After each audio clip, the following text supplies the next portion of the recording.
Hi everyone, welcome to Hot Tech. My name is Sam. In this video, we'll be finding the power of a number, both positive and negative powers. Before we get started, please subscribe to my channel and hit the bell icon so you can get the notification when I upload a new video. Also, if you like the video, please hit the like button.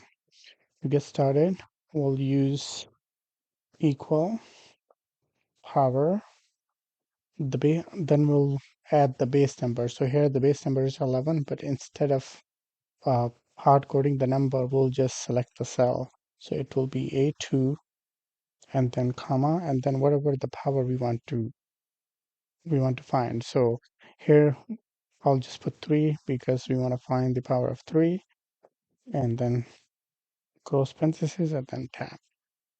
And this will give us the power of 3 for each of these numbers.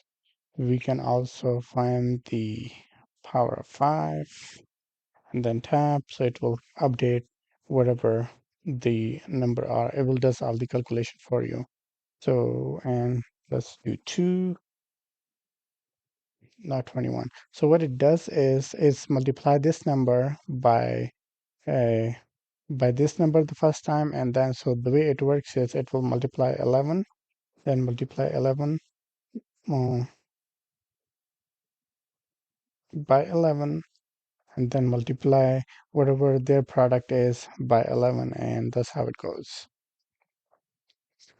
And to find the negative power, we'll just do that, -2, and then tab, so it will find the negative power of 11.